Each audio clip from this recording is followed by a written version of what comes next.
ಪ್ರೀತಿಯ ಕನ್ನಡ ಅತಿಥಿಗಳಿಗೆ ನನ್ನ ಸ್ವಾಗತ. ಕಾರ್ಯಕ್ರಮಕ್ಕೆ ಒಳಗೆ ಬರಬೇಕಾದ್ರೆ ಒಂದು ಮಾತು ಬಂತು, ಕಲೆ ಉಳಿಬೇಕಾದ್ರೆ ಕಲಾವಿದರು ಉಳಿಬೇಕು ಅಂತ ಹೇಳಿ. ಕಲಾವಿದರು ಉಳಿಬೇಕಾದ್ರೆ ನಿಮ್ಮಂಥ ಕಲಾ ಅಭಿಮಾನಿಗಳಿಗೆ ಬೇಕು.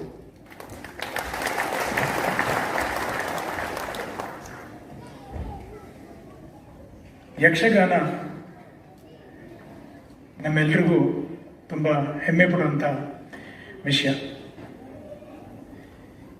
ಈ ಯಕ್ಷಗಾನದ ವಿಷಯ ಅಂದರೆ ಕನ್ನಡ ಭಾಷೆಯ ಸಾಹಿತ್ಯ.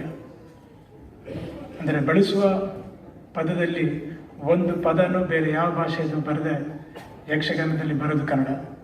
ಸೊ ಕನ್ನಡ ಭಾಷೆ ಉಳಿದಿದೆ ಅಂದರೆ ಅದಕ್ಕೆ ಯಕ್ಷಗಾನ ತುಂಬ ದೊಡ್ಡ ಮಟ್ಟದ ಕಾರಣ.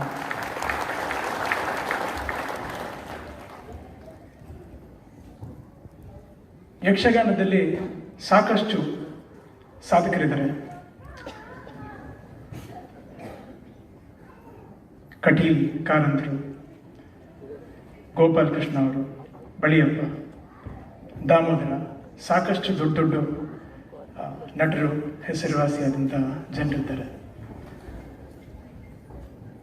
ಕಲೆ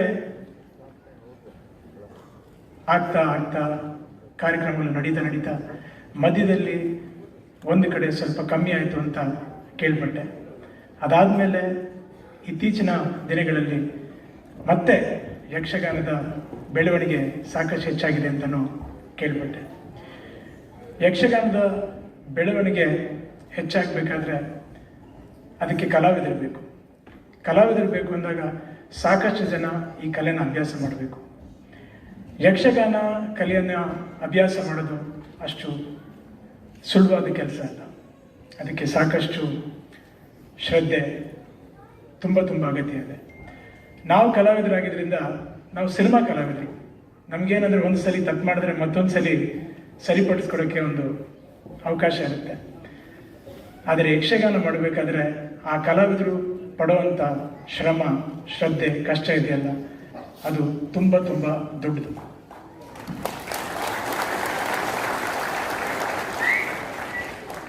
ಇಂಥ ಕಲಾವಿದರು ಹಲವಾರು ಜನರು ತೊಂದರೆಯಲ್ಲಿದ್ದವರಿಗೆ ವೇದಿಕೆ ಮೇಲೆ ಕರೆಸಿ ಅವ್ರನ್ನ ಸ್ವಾಗತಿಸಿ, ಅವ್ರನ್ನ ಗೌರವಿಸಿ, ಅವ್ರಿಗೊಂದಷ್ಟು ಹಣಛಾಯ ಮಾಡಿದಾಗ ತುಂಬ ಸಂತೋಷ ಆಗುತ್ತೆ. ಸೊ ಅಂಥ ಕಾರ್ಯಕ್ರಮ ಹೊಂದ್ಕೊಂಡಿರೋಂಥ ನಮ್ಮ ಪಟ್ಲ ಸತೀಶ್ ಅವರು ಈ ಫೌಂಡೇಶನ್ ಅನ್ನೋದನ್ನ ಏನು ಮಾಡಿದ್ದಾರೆ, ಅದು ತುಂಬ ಸಂತೋಷ ಆಗುತ್ತೆ ಕೇಳಿಪಟ್ಟರೆ. ಯಾಕಂದರೆ 4 ವರ್ಷದಲ್ಲಿ ಅವ್ರು ಮಾಡಿದಂಥ ಬೆಳವಣಿಗೆ ಇರ್ಬೋದು, ಅವರು ಕೊಟ್ಟಂಥ ಒಂದು ಹಣದ ಸಹಾಯ ಇರ್ಬೋದು, ಮನೆ ಸಹಾಯ ಇರ್ಬೋದು, ಇದನ್ನೆಲ್ಲ ನಾನು ಕೇಳ್ಪಟ್ಟಾಗ ತುಂಬ ಸಂತೋಷ ಆಯಿತು. ಯಾಕಂದರೆ ಕಲಾವಿದರಿಗೆ, ಒಬ್ಬ ಕಲಾವಿದನಾಗಿ ನನ್ನ ಕಡೆಯಿಂದ ಏನಾದರೂ ಆಗುತ್ತೆ, ನಾನು ಬಂದರೆ ಅದಕ್ಕೇನಾದರೂ ಉಪಯೋಗ ಆಗಬೇಕು. ಅದಕ್ಕೆ ಉಪಯೋಗ ಆಗಬೇಕು ಅಂದರೆ ನಾನು ಏನಾದರೂ ಮಾಡಬೇಕು, ನಾವೆಲ್ಲರೂ ಏನಾದರೂ ಸೇರಿ ಮಾಡಬೇಕು. ಹಾಗಾಗಿ ನನ್ನನ್ನು ದುಬೈಗೆ ಕರೆತಂದು